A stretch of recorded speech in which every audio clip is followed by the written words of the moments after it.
Dios, Padre amado. Toda la tierra está llena de tu gloria, Padre. Señor, gracias por traernos aquí en esta tarde para escuchar tu precioso evangelio, para escuchar, Señor, de la preciosa obra de tu Hijo amado Jesucristo en la cruz del Calvario, para escuchar, Señor, las maravillas que tú, por tu buena voluntad, Señor, por tu gracia has deseado y has hecho que nosotros entendamos, Padre. Te agradecemos. Te glorificamos, mi Dios, porque nos has amado, Señor, desde antes de la fundación del mundo. Porque tu amor es eterno, Señor. Porque tu salvación es preciosa, Señor. Porque te has dignado de mirarnos, Señor. No para caminar, Señor, en orgullo, no para caminar, Señor, en altivez ni en jactancia, sino para ser siervos, Señor. Para ser siervos de un Dios maravilloso y para ser hijos de un Padre maravilloso. Y también, Señor, en esta oportunidad para aprender más de ti, de tu palabra, Señor. Y de esa gran tarea, Padre, que nos has dejado a todos tus hijos, de predicar el Evangelio a toda criatura, de hacer discípulos a todas las naciones, Señor. Cuán grande privilegio, Señor, que ni los ángeles lo tienen. Gracias, Señor, y te ruego que en esta tarde seas tú, Señor, hablando, Padre. Perdóname, Señor, si de alguna manera no puedo transmitir lo que tú quieres, pero te ruego que tú me uses en esta tarde, en el nombre de Cristo. Te agradecemos por todo, Señor. Amén. Hermanos, en esta tarde quiero hablarles de un tema muy importante realmente. ¿Cuál es este tema? Como ustedes pueden ver, bueno, no está el anuncio, pero primera conferencia de Evangelio y evangelismo, ¿no es cierto? ¿Qué significa? Evangelización. Nosotros poder hacer ese evangelio en nuestras vidas de una manera real, de una manera viva, de una manera que nosotros podamos transmitirlo día a día, que nosotros no nos avergoncemos del evangelio, Romanos 1:16, y que lo prediquemos a toda criatura, hermanos, porque hay una gran necesidad en este mundo, una tremenda necesidad de los perdidos de poder conocer el evangelio de Cristo, y que el nombre del Señor, desde que amanece hasta atardece, sea glorificado en todas las naciones, sea engrandecido el nombre del Señor. Porque es importante atender o asistir a una de estas conferencias, porque no vamos a hablar aquí de hombres, no vamos a hablar aquí de métodos, no hemos hablado hasta ahora de métodos. Es más, podríamos decir que aborrecemos los métodos de hombres, porque no llevan a conversión ninguna y no llevan a salvación ninguna. Pero el deseo de mi corazón es que como un día Dios me salvó y estaba perdido, y alguien me comunicó esto, de alguna manera, cada uno de ustedes, cada uno de nosotros, cada uno de sus hijos en todo el mundo, pueda saber que Dios pagó el precio, que Dios murió bajo la ira de su Padre, para que nosotros también vayamos a todas las naciones, y recibiréis poder cuando el Espíritu Santo venga sobre ustedes. Y me seréis testigos en Jerusalén, Judea, Samaria y hasta los confines de la tierra, mis hermanos. En esta tarde yo no me pongo en una posición mejor que la de ustedes, porque sinceramente también peco por omisión, lo dice el libro de Santiago. Hay un gran predicador, no me acuerdo su nombre, que en el lecho de su muerte, siendo un hombre santo, decía a la gente que Dios lo perdonara por sus pecados. Y le dijeron, ¿pero qué? Tú eres santo, tú has vivido una vida recta, tus predicaciones, tu vida, ¿qué es lo que te preocupa? Él dijo, yo descanso en mi Salvador, pero yo me arrepiento de mis pecados de omisión.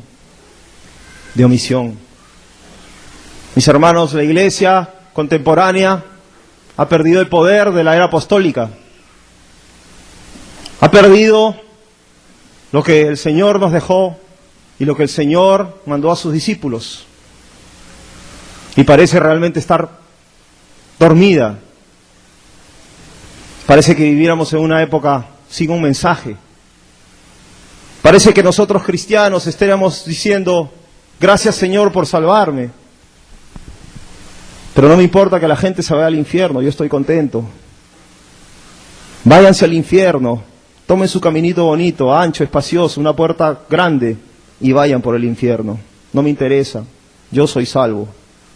no me interesa. Mis hermanos, amados hermanos, porque el Señor así lo dice, Él ha derramado su amor en nuestros corazones. Y en esta tarde vengo no solamente a hablar de las maravillosas noticias del Señor Jesucristo, que han sido maravillosamente expuestas aquí por siervos de Dios y van a seguir siendo expuestas. Pero quiero comenzar a hablarte de esto, de la liviandad con que el evangelismo moderno trata a los perdidos, como dice el profeta Jeremías, capítulo 6. Profetas, sacerdotes dicen paz, paz por todos los lugares. Y tratan de curar la herida con liviandad. Tratan de decirle a las personas, tú estás bien, no hay problema. Y no ven el mayor problema de las personas que no tienen a Cristo, que no están glorificando a Dios, que no están amando a Cristo, están teniendo por inmunda la sangre del pacto, pisoteando al Hijo de Dios. Mis hermanos, esto es muy grande. Esto es muy grande. Y el Señor quiere, desea, y lo va a hacer con las personas que estén dispuestas a llevar este precioso evangelio a toda criatura. Hay muchas cosas que quisiera decir en esta tarde, pero se me van a cortar el tiempo de repente. Pero ruego al Señor que lo más importante, el nombre de Cristo sea glorificado, porque digno es el Cordero de recibir toda la gloria, alabanza, riqueza, sabiduría. Y también es digno que lo proclamemos. Como dice el profeta Isaías, capítulo 58. Levanta tu voz como trompeta, clama a voz en cuello. Anuncia a este pueblo el pecado, al pueblo de Jacob, su pecado y su transgresión. Mis amigos, en el mensaje moderno del evangelismo, cuando tú te acercas a una persona, le cuentas de tu testimonio y le dices, anda a la iglesia, como si tú tuvieras la seguridad que esa persona va a ir a la iglesia, como si tú tuvieras la seguridad que ya les predicaba el evangelio. Predicar el evangelio, como decía una persona en Miami, una amiga mía, dice, hay muchas maneras de predicar el evangelio. Sí, realmente sí. No hay una única manera de llegar a mostrar al Salvador. Pero predicar el evangelio no es invitar a una persona a la iglesia. Eso no. Si yo le digo a una persona, mira, este domingo vamos a tener un culto maravilloso, tú te vas a sentir bien, como decía el hermano aquí, Juan José, ¿no? Si tú le dices, mira, tú vas a tener esto, esto y esto, le estás engañando. Y hay una terrible mentira, hermano. Hay una consecuencia por ese pecado. Yo lo he hecho muchas veces en mi vida y me he arrepentido tanto por menospreciar lo que el Señor nos ha dejado. Y en esta tarde espero con la ayuda de Dios poder tratar de que analices un poco cómo el Señor hablaba a las personas. El Señor no hablaba cosas vanas ni fugaces. El Señor no se dirigía a las personas con palabrerías. Él iba a la raíz del problema. Todo aquel que comete pecado, esclavo del pecado es. Pero si el Hijo os libertare, verdaderamente seréis libres. Mis hermanos, el Señor tiene el poder para libertar. El Señor es poderoso para librar, para sanar, para salvar, para transformar y para hacer cosas viles y menospreciadas en este mundo, que tengamos un valor para Él. Y ese valor es en Dios. Y ese valor es vivir una vida santa, recta delante de Dios y poder predicar su palabra, hablar de lo que Él ha hecho en nosotros. Decirle impío, Dios ha decretado un día en que juzgará a todo el mundo en justicia. Y Dios ha establecido un día en que el hombre va a morir, Hebreos 9:27, y de ahí después viene el juicio. Mis hermanos, quiero que abrimos la escritura en esta tarde, vamos a examinar las escrituras, vamos a ver lo que el Señor nos dice a través de su palabra. No soy muy bueno organizando sermones ni nada por el estilo, pero Dios es el que puede, ¿no, hermanos? Vamos al libro de Marcos, capítulo 10, versículo 17. Vamos a leer juntos, hermano. Les ruego, por favor, que presten mucha atención a lo que vamos a leer en esta tarde. Marcos 10.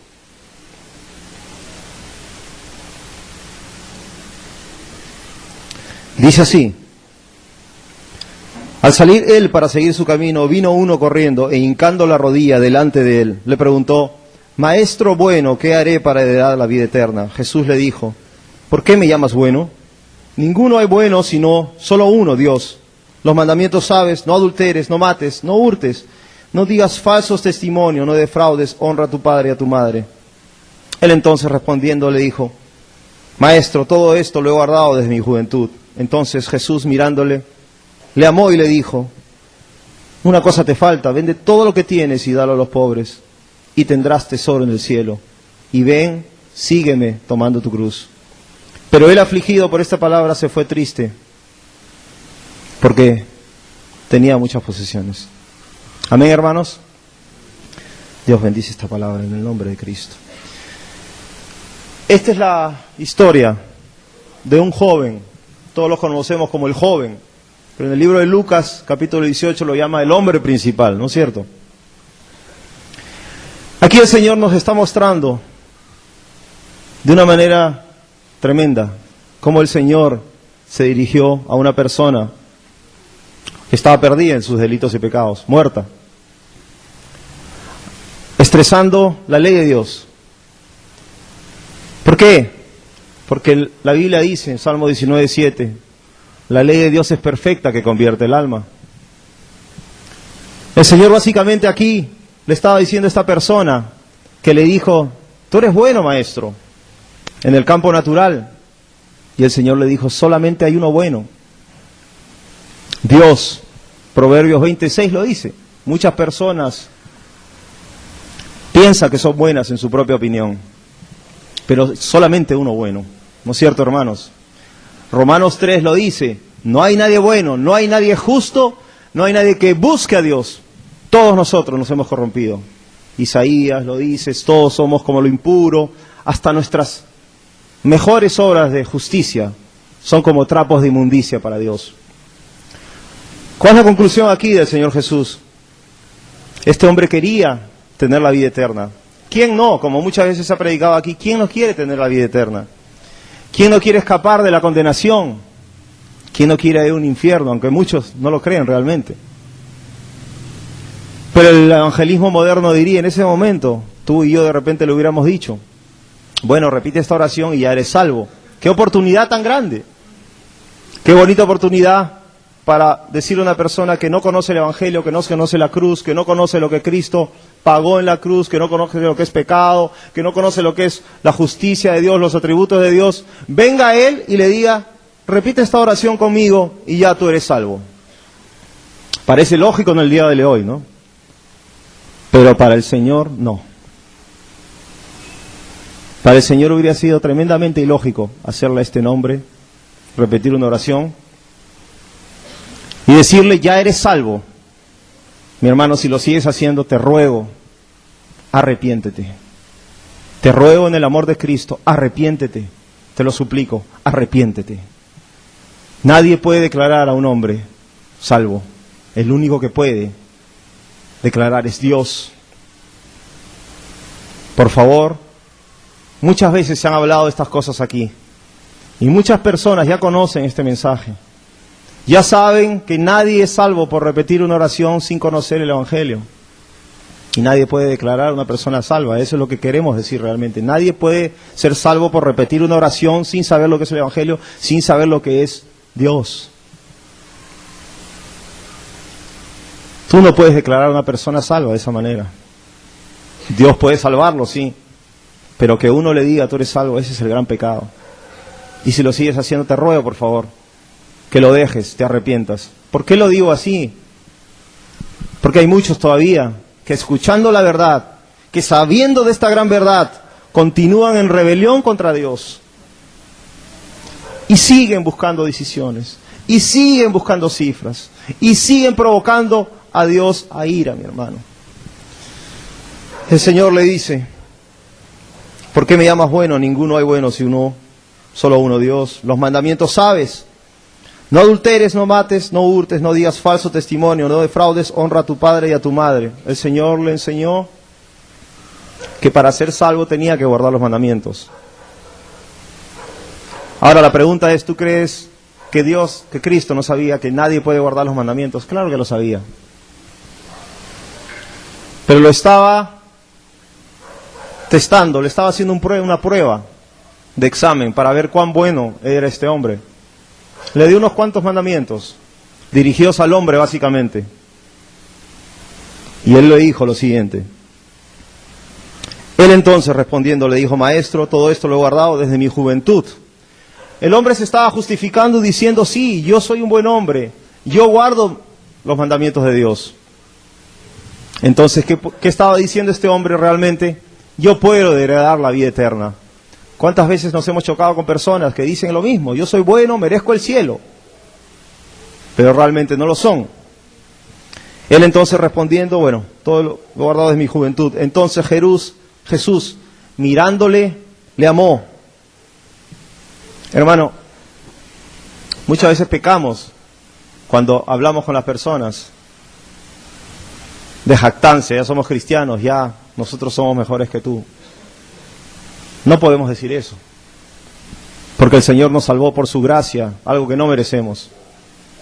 Y realmente nuestro trabajo al presentar el Evangelio es hablar con amor, ¿no es cierto? Mostrar el amor de Cristo para que Él sepa quién lo ha salvado. Y cuán gran amor es este, que aún siendo pecadores, Cristo murió por nosotros, lo amó. Un ejemplo perfecto de cómo hablar del Evangelio. Cuando testificamos hablar del Evangelio, amar a las personas verdaderamente. Y Él le dice: una cosa te falta, anda vende todo lo que tienes y dalo a los pobres, y tendrás tesoro en el cielo, y ven y sígueme tomando tu cruz. El Señor lo probó en algo que Él le faltaba, que era su amor al dinero. Puede ser codicia, ¿no es cierto? Puede ser codicia. O también el primer mandamiento que dice: no tener dioses ajenos delante de mí. Él tuvo un dios, su dinero. O no hacerte imagen. Él tenía un ídolo que era su dinero. Este hombre era pecador y lo entendió cuando Cristo se lo mostró. La intención de Cristo no era decirle: mira, hermanito, yo sé que te falta esto, y ven a mí, yo te puedo salvar. La intención de Cristo era provocar en él la tristeza que produce el arrepentimiento, como dice Pablo, 2 Corintios, capítulo 7. El arrepentimiento, cuando es arrepentimiento verdadero, trae tristeza de corazón. ¿Cómo hemos podido ofender a un Dios tan maravilloso? ¿Cómo hemos podido pecar contra Dios y su santidad?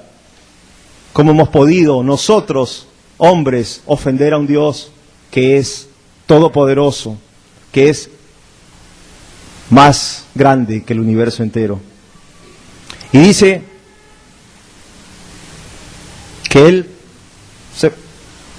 afligido por esta palabra, se fue triste porque tenía muchas posesiones. Yo no sé qué habrá pasado con este hombre, la Biblia no lo dice, ¿no es cierto?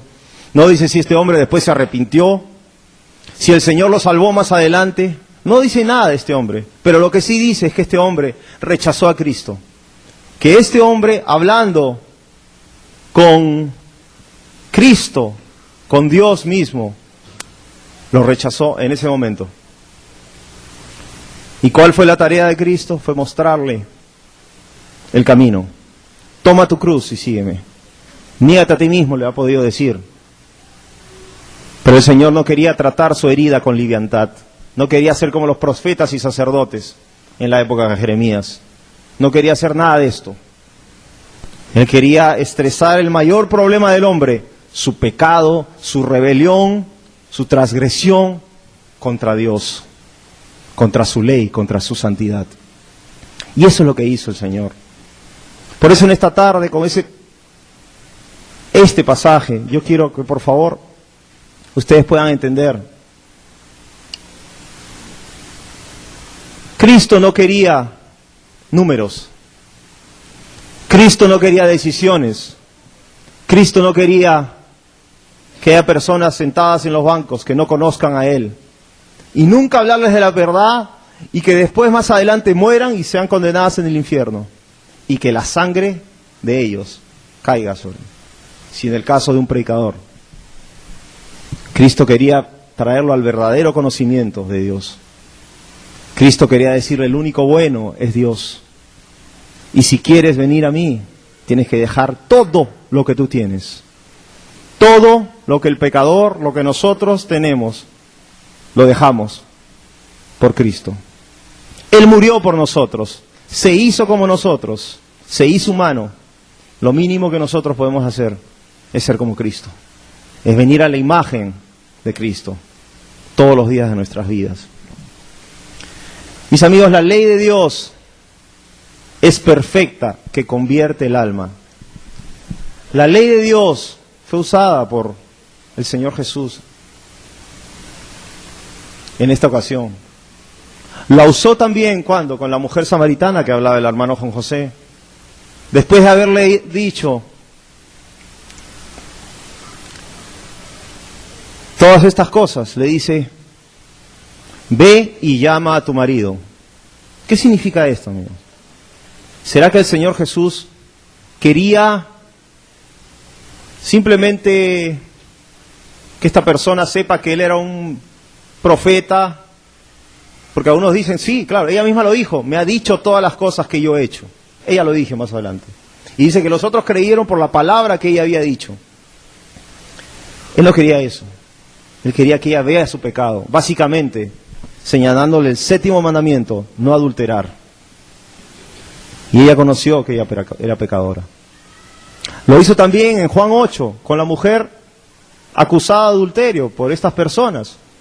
¿Qué hicieron? La acusaron, la llevaron, mira, aquí. Lo estaban tentando para que lo puedan ver como juez de repente. Y para que él declare un juicio contra esta mujer. Y él dijo, no, aquel que no tenga pecado, que tire la primera piedra. Más adelante dice que la conciencia de ellos los acusa. Y todos, uno por uno, se van yendo. Mis amigos, la ley del Dios fue usada, fue hecha con un propósito. Lo dice el apóstol Pablo, 1 de Timoteo 1, 8, 9. 1 de Timoteo 1, 8, 9. La ley de Dios no fue hecha para el justo, sino para el transgresor y el desobediente. Ya es una lista de todos los pecadores.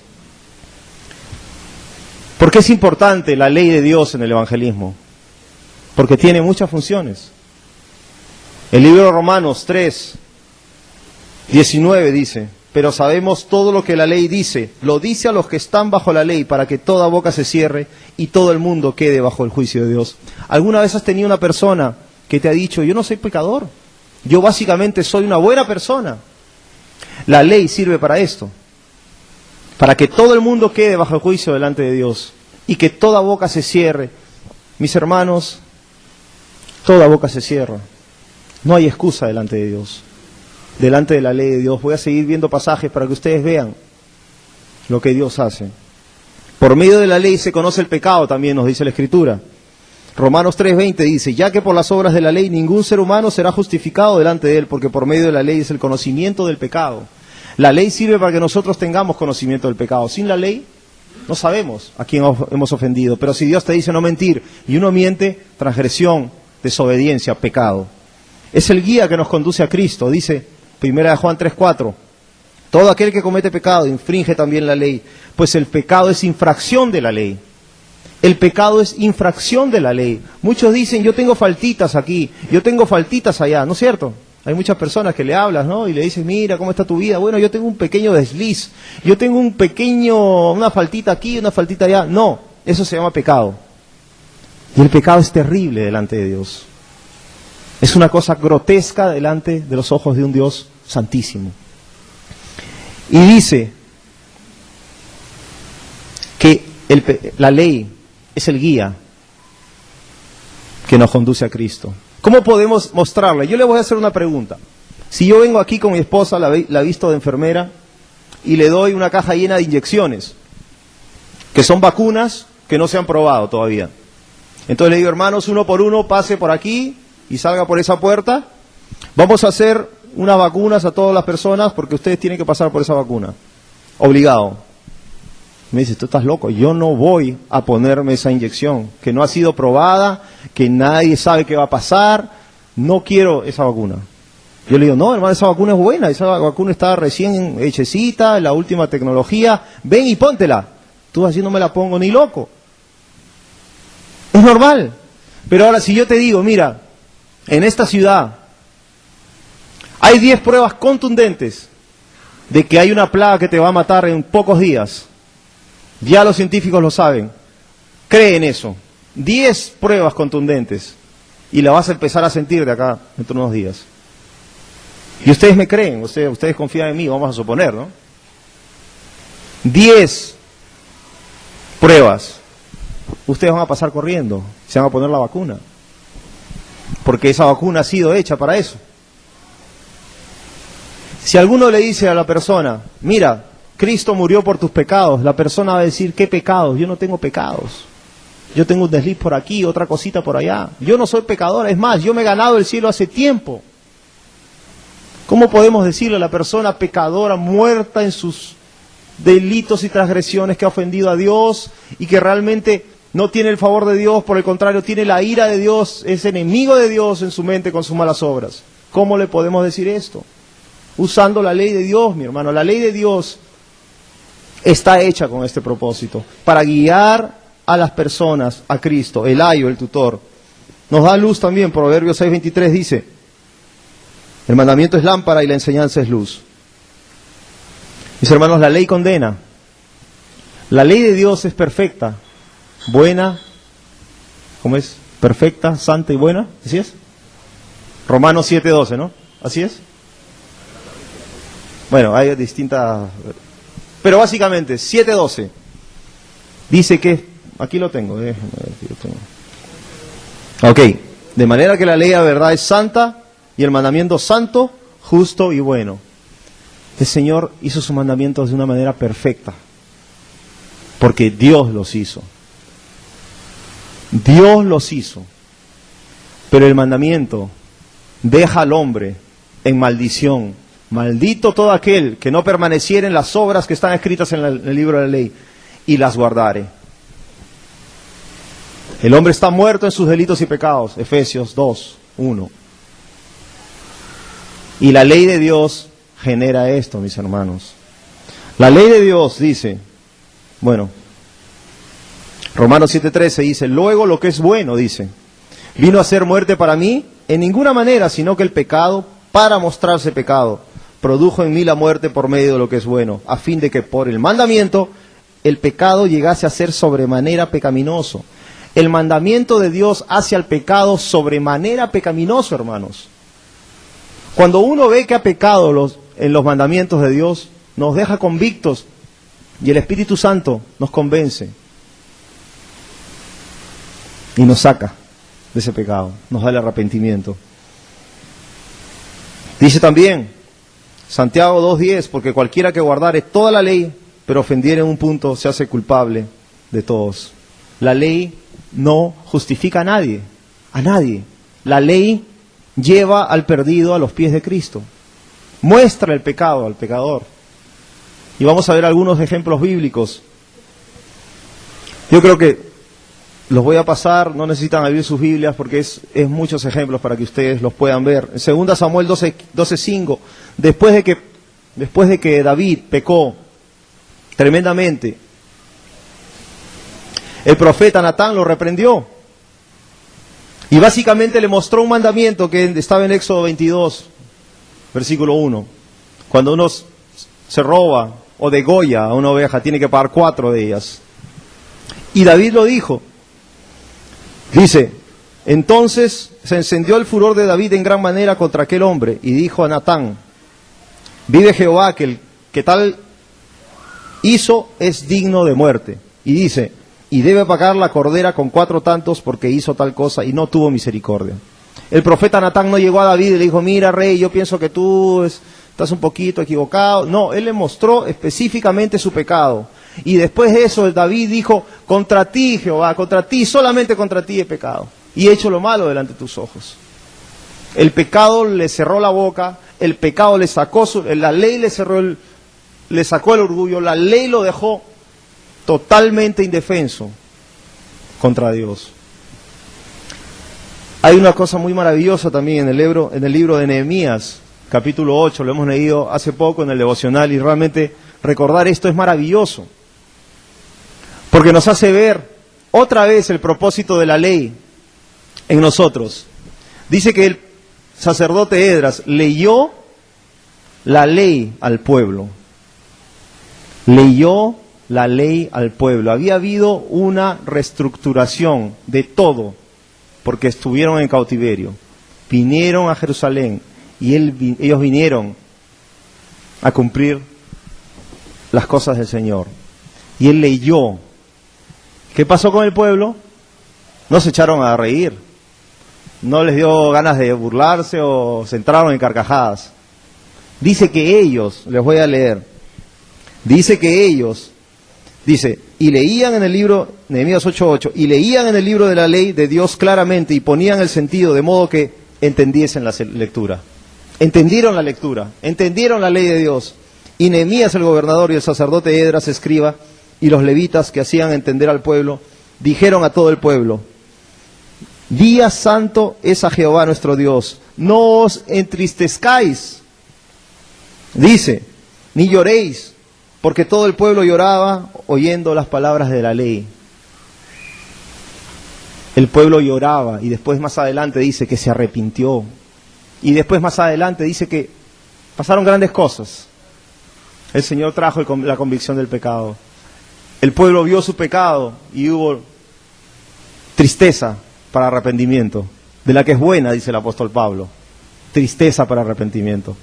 Mis amigos, si ustedes aplican la ley de Dios a una persona, con amor, no acusándole, diciendo, mira, tú eres un pecador, tú eres un adúltero. No, no es así la forma.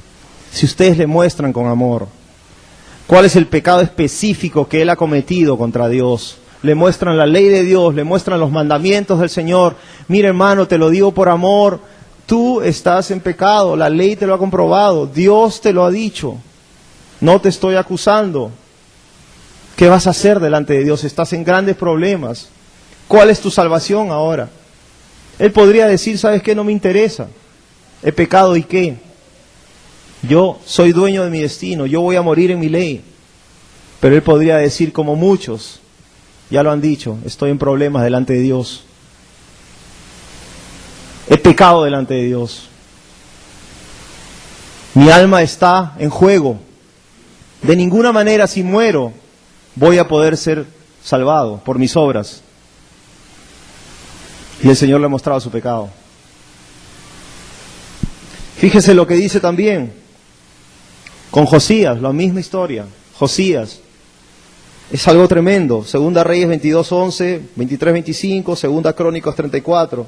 Nos dice en Segunda Reyes 22:11, y cuando el rey hubo oído las palabras del libro de la ley, rasgó sus vestidos.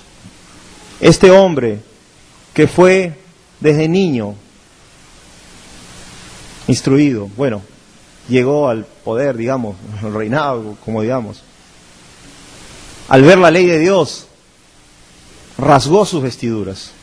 ¿Te puedes imaginar que la ley de Dios venga a ti y tú rasgar tus vestiduras y después decir, he pecado contra ti, Señor, vamos a reformar todo, todo está mal, vamos a quemar en fuego a estos falsos sacerdotes, vamos a hacer esto, vamos a sacar toda la maldad del pueblo? ¿Se imaginan hacer eso? Pero fue lo que Dios usó para convertir a este hombre y para hacerlo un hombre, dice, un rey como pocos. Y dice, Segunda Reyes 23:25, no hubo otro rey antes de él que se convirtiese a Jehová de todo su corazón, de toda su alma y de todas sus fuerzas, conforme a toda la ley de Moisés, ni después de él nació otro igual. El Señor Jesús, como les dije,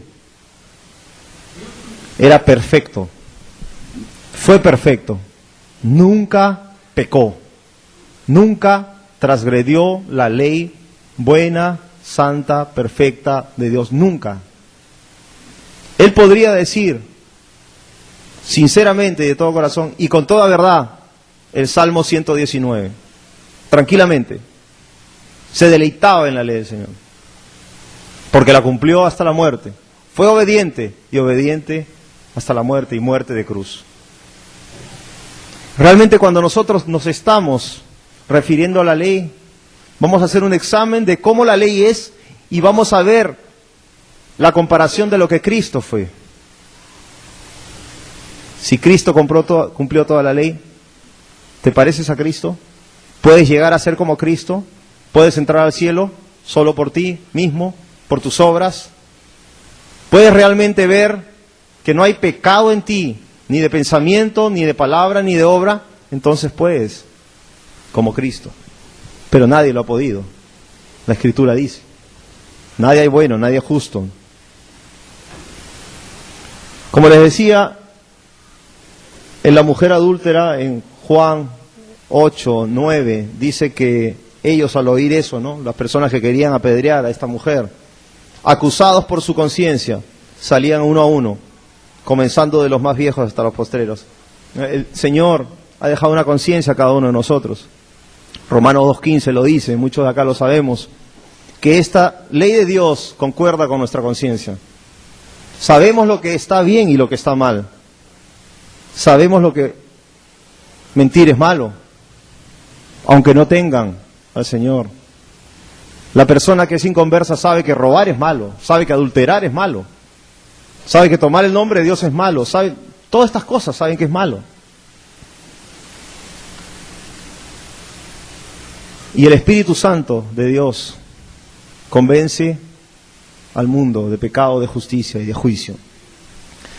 Yo quiero mostrarles un poco cómo los antiguos predicadores también se referían a este punto, ¿no?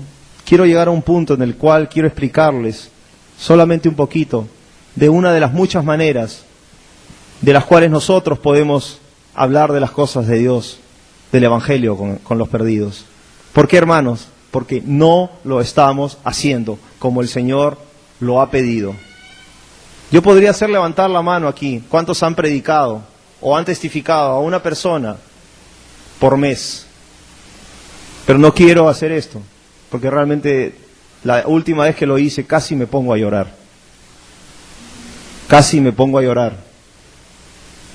Y es la verdad. El Señor quiere que crezcamos en conocimiento. El Señor quiere que crezcamos en fe, en amor, en esperanza, en todo, frutos espirituales.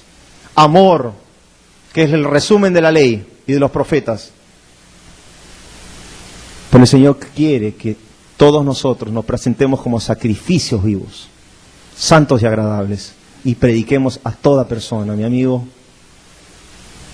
¿qué vas a hacer con eso?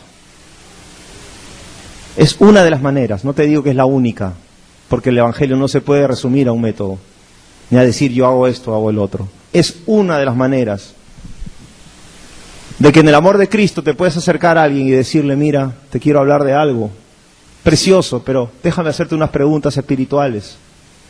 Mostrarle la ley de Dios, que la ley de Dios haga su función de cerrar la boca para que te pueda escuchar.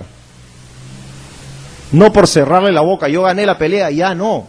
No significa eso. El apóstol Pablo dice en 2 Timoteo 2:24 que el siervo del Señor no debe ser contencioso, sino amable para con todos. Eso es lo que dice el Señor. Pero para poder hacer que esa persona entienda que está en un grave peligro, que está pecando contra Dios y no sabe cuál es su pecado específico, el Señor lo usó muchas veces. Si no lo estás haciendo, si no estás hablando a las personas, no te digo que este es el método, te diría, no, estaría cayendo en pecado. Esta es la manera que tú puedas hacer lo que Dios te mandó. Y mi hermano, paremos de pecar de omisión. Paremos de pecar de omisión. Sabemos hacer lo bueno y no lo hacemos. Sabemos hacer lo que a Dios le agrada, pero no lo hacemos. Podría citar Mateo 7:21. Podría decir, no todo aquel que hace la voluntad de mi Padre entrará al reino de los cielos. No todo aquel que me dice, Señor, el pastor allá atrás me dice, así no es, me dice. No todo aquel que me dice, Señor, Señor, entrará al reino de los cielos. Podría decir eso. Sino todo aquel que hace la voluntad de mi Padre que está en los cielos. Mis hermanos, el cristianismo, en general, está totalmente parado, totalmente inactivo. ¿Qué nos pasaría si estuviéramos en Jerusalén en el año 50, 60, 70, 80, 90, 120? Bueno, ya no mucho, ¿no? ¿Qué pasaría si estuviéramos en Roma? ¿Qué pasaría si hoy mismo estuviéramos en los países islámicos, en China, en Sudán, donde dice que ponen a las personas en los árboles? ¿Te has puesto a pensar que 150.000 personas, por ahí, una cifra que mueren por causa de Cristo todos los años? Y nosotros tenemos libertad de expresión.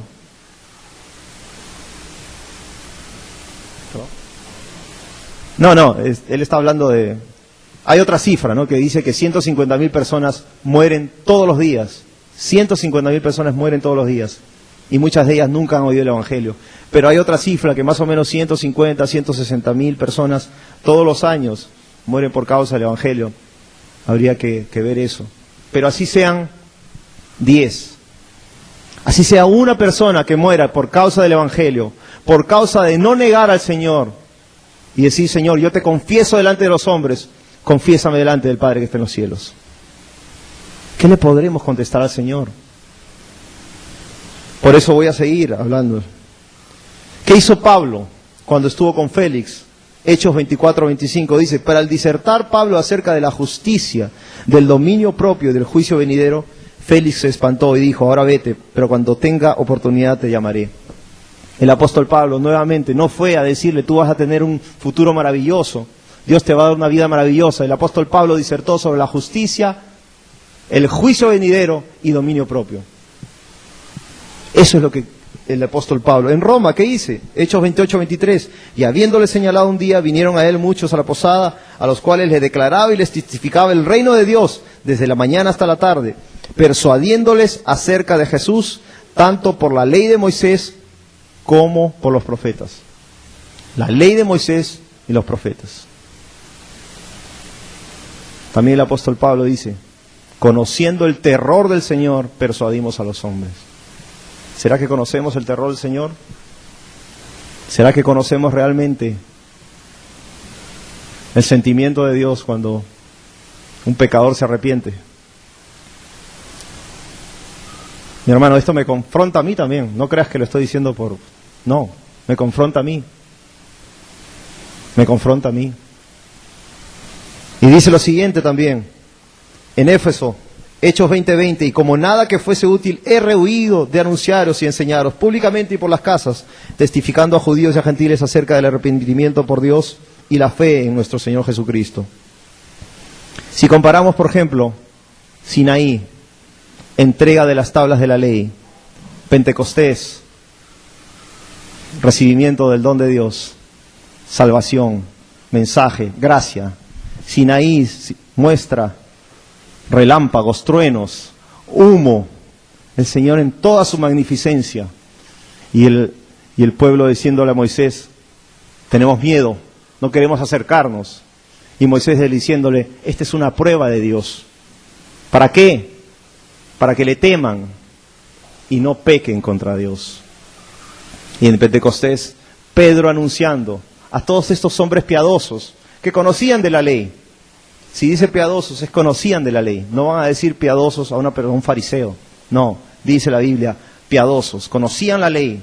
Y dice que estas personas, ¿qué entonces haremos para tener salvación? Arrepiéntese y bautícese, cada uno de ustedes, en el nombre de Jesucristo. Mis hermanos, la cruz, Martin Lloyd Jones, creo, decía que la cruz no se entiende. Me parece que es él. Sin la ley. Porque el pecado trae muerte, condenación. Pero el Señor Jesucristo trae salvación. Y es por medio de su gracia que somos salvos. Algunos comentarios creo que ya no tengo mucho tiempo, pero les voy a decir algo que algunos hombres de Dios hablaron sobre esto. Por favor, presten mucha atención. Bueno, 1 Corintios, antes de esto, 1 Corintios 1:18 dice, porque la palabra de la cruz es locura a los que se pierden, pero a los que se salvan, esto es a nosotros, es poder de Dios. Una locura para el mundo, pero para nosotros poder de Dios. Martín Lutero dice, por no conocer la ley de Dios, la cual está directamente contra ellos, es imposible que sepan cuáles son sus pecados. Por lo tanto, no son receptivos a la instrucción. Si conocieran la ley, también conocerían sus pecados. Y los pecados para los cuales ellos están muertos, cobrarían vida para ellos. John MacArthur, gracia no significa nada para una persona que no sabe que es pecadora, y que su pecado lo separa de Dios y lo condena. Por lo tanto, es imposible predicar gracia hasta que las demandas de la ley y la realidad de culpabilidad contra Dios son predicadas. Charles Spurgeon, yo no creo que ningún hombre pueda predicar el Evangelio si no predica la ley. John Wesley, antes de que pueda predicar amor, misericordia y gracia, debo predicar el pecado, la ley y el juicio final.